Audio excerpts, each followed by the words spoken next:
जय हिंद साथियों, आप सभी का स्वागत है हमारे यूट्यूब चैनल रामपुर स्टडी में। मैं आप लोगों के सामने एग्रीकल्चर से संबंधित क्वेश्चन रख रहा हूँ।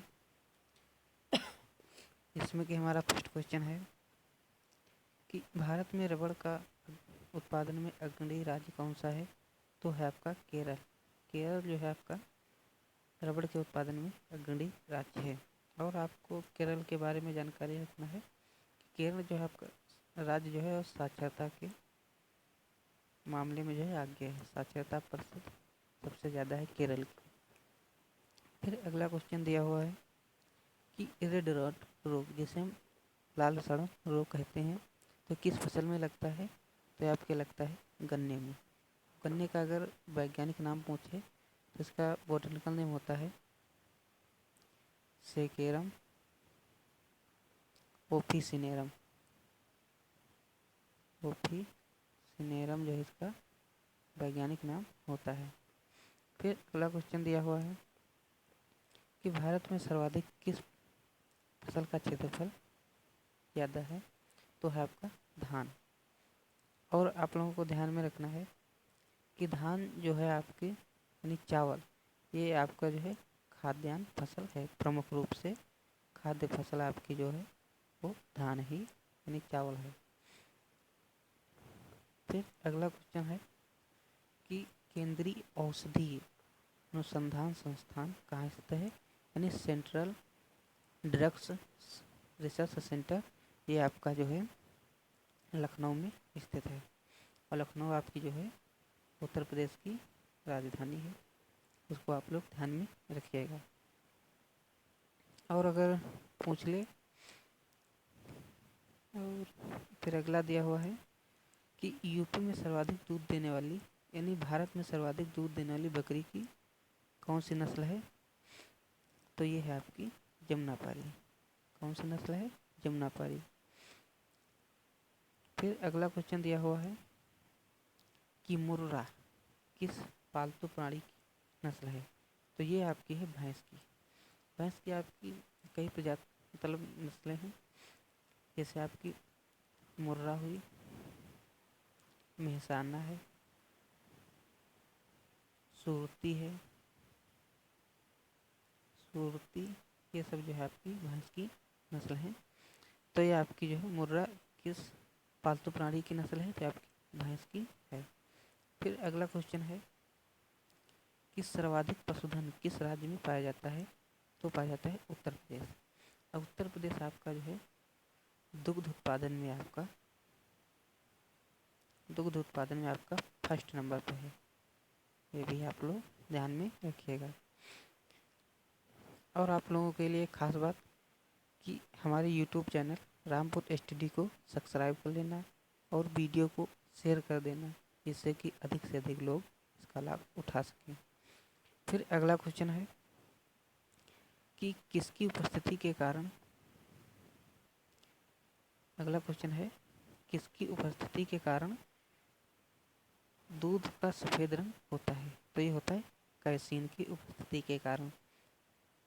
और अगर पूछ ले कि दूध का पीलापन किसके कारण होता है? तो वो होता है कैरोटीन के कारण।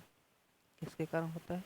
कैरोटीन के कारण जो है दूध का पीला रंग होता है।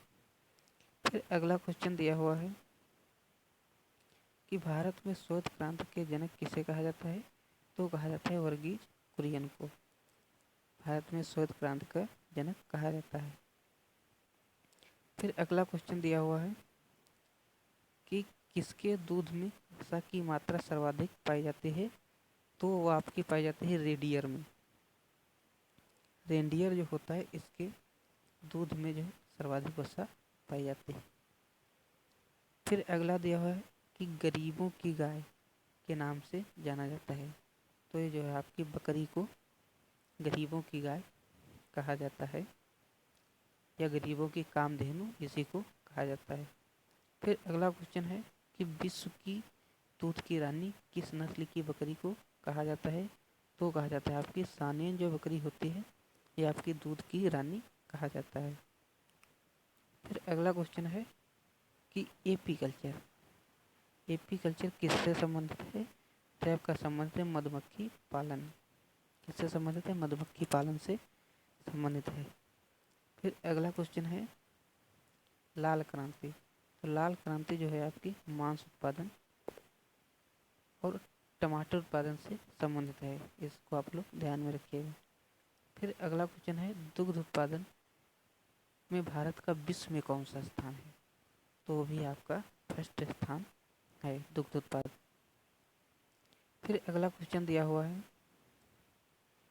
भारतीय दलहन अनुसंधान संस्थान, ये आपका कहाँ स्थित है? ये आपका कानपुर में स्थित है। फिर अगला क्वेश्चन दिया हुआ है कि फूल गोभी का खाने योग्य भाग कौन सा होता है? तो होता है पुष्पक्रम। अब अगर पूछ ले कि फूल गोभी का वैज्ञानिक नाम, तो यह होता है ब्रेसिका ओलेरेसिया जो है इसका वैज्ञानिक नाम होता है, और एशिया इसका वैज्ञानिक नाम होता है, तो इसको आप लोग ध्यान में रखिएगा।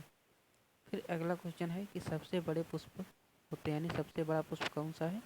तो है आपका रिफ्लेसिया जो है आपका सबसे बड़ा पुष्प है।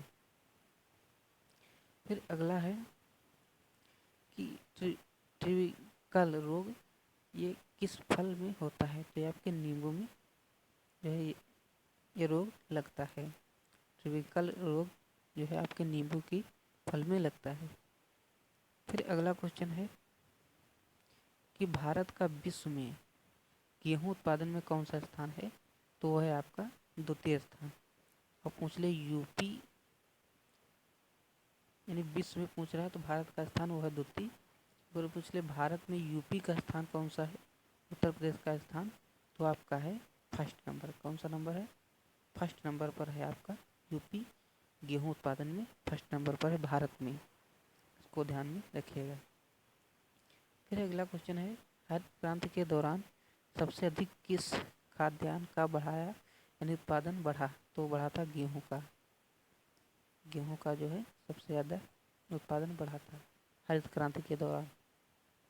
फिर अगला क्वेश्चन है कि भारत में कपास उत्पादन में अग्रणी राज्य कौन सा है? तो है गुजरात। गुजरात जो है आपका अग्रणी राज्य है, इसको आप लोग ध्यान में रखिएगा। फिर अगला है, ये आपके कुछ लल्लन टाइप क्वेश्चन है जो कि मोस्ट इम्पॉर्टेंट है। कुछ क्रांतियाँ दी हुई कृषि से संबंधित, तो देख लेते हैं। दिया है कृषि यानी हरित क्रांति, तो हरित क्रांति आपका संबंधित है खाद्यान्न उत्पादन से। फिर है श्वेत क्रांति, तो श्वेत क्रांति आपकी जो है ये आपकी मिल्क प्रोडक्शन यानी दुग्ध उत्पादन से संबंधित है। फिर है अगला नीली क्रांति, तो नीली क्रांति का संबंध है मत्स्य उत्पादन। फिर है अगला भूरी क्रांति, तो भूरी क्रांति का संबंध है उर्वरक उत्पादन यानी फर्टिलाइजर प्रोडक्शन से संबंधित है। फिर है आपकी अगला दिया हुआ है आपकी रजत क्रांति। तो रजत क्रांति जो है आपकी अंडा उत्पादन से संबंधित है। फिर अगला है पीली क्रांति, तो पीली क्रांति का संबंध है तिलहन उत्पादन से। फिर अगला क्वेश्चन दिया हुआ है कृष्ण क्रांति, तो कृष्ण क्रांति का संबंध है बायोडीजल उत्पादन से। फिर अगला दिया हुआ लाल क्रांति, तो लाल क्रांति का संबंध है टमाटर व मांस उत्पादन से। इसके बाद दिया हुआ गुलाबी क्रांति, तो गुलाबी क्रांति का संबंध है झींगा मछली उत्पादन से, इसको आप लोग ध्यान में रखिएगा। फिर अगला है बादामी क्रांति, तो बादामी क्रांति आपका मसाला उत्पादन से संबंधित है। फिर है नेक्स्ट सुनहरी क्रांति, तो सुनहरी क्रांति का संबंध है फल उत्पादन यानी पोमोलॉजी से संबंधित है। फूड प्रोडक्शन, फलों की खेती क्या कहलाती है? पोमोलॉजी, इसको आप लोग ध्यान में रखिएगा, ये मोस्ट इम्पॉर्टेंट है। फिर है अमृत क्रांति, तो अमृत क्रांति का मतलब ये है कि नदी जोड़ो परियोजना, यानी जो आपकी सभी क्रांतियाँ हैं इनको जो है इसमें शामिल किया गया है, इसलिए इसको नदी जोड़ो परियोजना कहा जाता है। तो अमृत क्रांति का उद्देश्य मतलब यही हुआ कि नदी जोड़ो परियोजनाएं। तो ये थे आज के कुछ क्वेश्चन, आई होप आपको समझ में आ रहा होगा। इसी के साथ मैं अपने वीडियो को समाप्त करता हूँ और सभी से रिक्वेस्ट है कि हमारे यूट्यूब चैनल रामपुर स्टडी को सब्सक्राइब कर लेना और वीडियो को शेयर कर देना, जिससे कि ज़्यादा से ज़्यादा लोग इसका लाभ उठा सकें। जय हिंद, जय भारत।